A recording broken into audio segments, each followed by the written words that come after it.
when I'm outside in the backyard, I feel at peace. There's something about just being surrounded by green.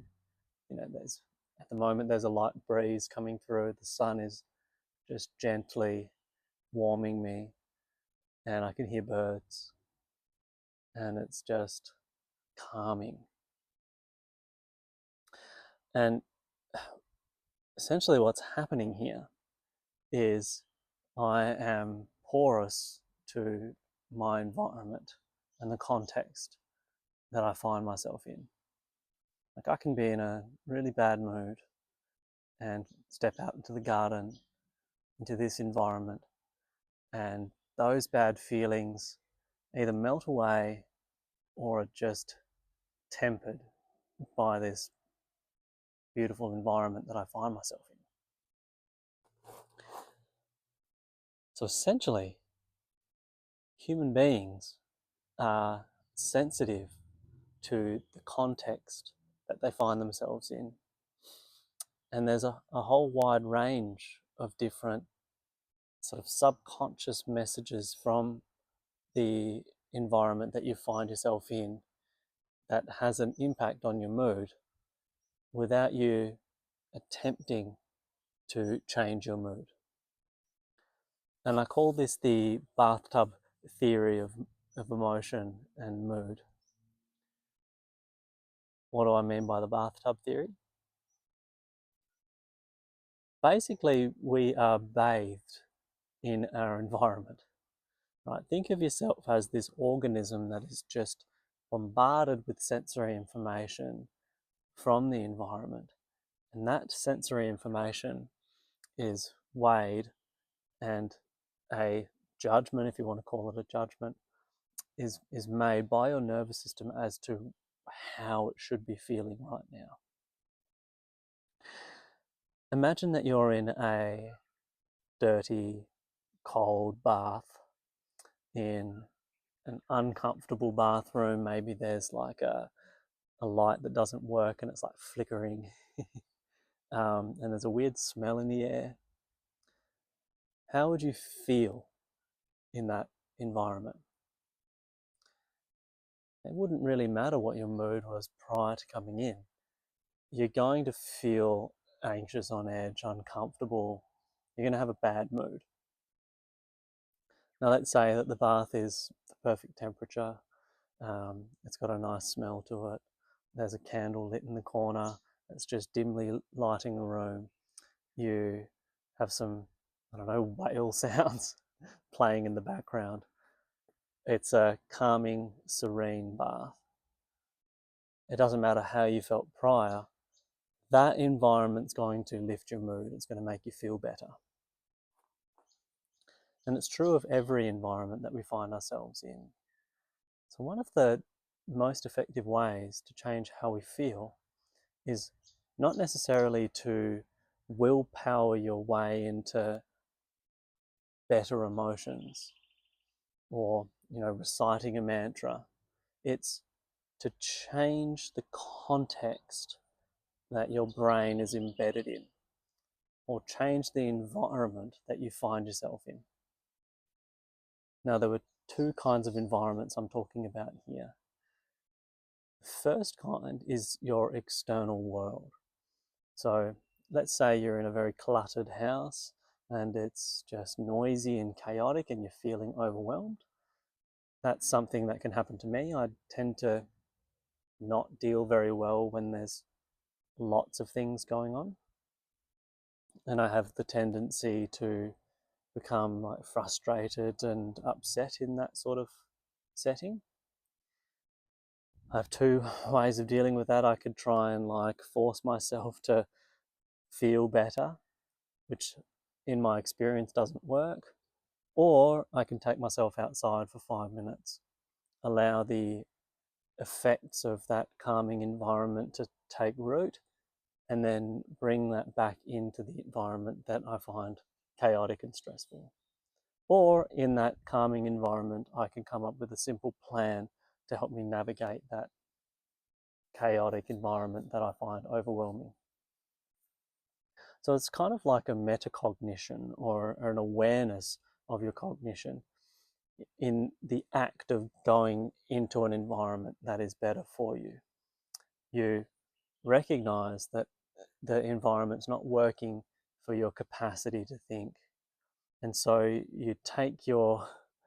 um, you take your physical form into an environment that you know will calm you down and make you feel better, with the goal of maybe returning to that unpleasant environment. You can also think about the environments that you find yourself in on a daily basis and how that would affect the overall tone of your experience. So, I don't know, let's think about your home environment. If that's a chaotic, stressful place, then it may be worth you making some changes and adapting that space to better reflect what your nervous system needs. Environment number two. Environment number two is your internal environment. This is your body and how you feel in your body.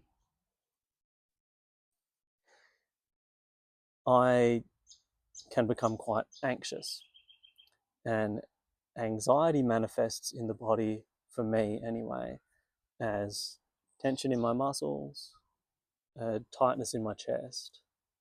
I might feel a headache. I might feel like I just need to get up and do something. It might be a shortness of breath. All of these internal bodily feelings I can manipulate through certain techniques. So you might have heard of a body scan or progressive muscle relaxation. These are ways of just attending to the body and allowing parts of the body to relax in a sort of sequential manner. That really works for me. Another thing that really works for me is like taking a deep breath and then letting out a sigh, like this. Okay. And when I sigh, just allow the tension to shake from my body. And I find if I just do 3 or 4 of those, then that feeling of being pent up and anxious tends to melt away. So essentially, what I'm doing is creating the right environment, both externally and internally, for me to be able to think of a better way of solving a problem, or just to improve the overall experience of my life. But you notice that I didn't use willpower there. There was no forcing myself to feel a certain way. It was just a gentle reorganization of the external world and my internal world, and then my mood followed that. So, something to think about. Is there something in your environment on a regular basis that's making you feel poorly? If so, can you change that? If you change it, observe how it affects your mood. A fun exercise to do is every week just make one change to the environments that you consistently find yourself in, whether that's at work, home, whatever. Every week just make one change, and then over the course of a year you would have made 52 changes to your environment that affirm who you are and just make you feel that little bit better. Now, I don't mean going out and necessarily making purchases. It's oftentimes the opposite of that. It's removing stuff. But maybe it is a purchase. Maybe it's something small like a candle at your workstation, or who knows. But just whatever it is for you, just start to change your environment with the goal of letting your environment affect your mood and how you feel. The bathtub theory of mood and emotion. If you found this useful, please share this idea with a friend, someone who you think might benefit from it. Leave a comment below of, you know, a way in which you've changed your environment for the better, and or like, what is the perfect environment for you? Like, where do you most feel safe and at home? If you like these kinds of videos, consider subscribing. I'd love to create a community of people who are, you know, exploring different ways to live a better, more fulfilling, rich life. Anyway, thanks for listening to the end. Until next time, take care.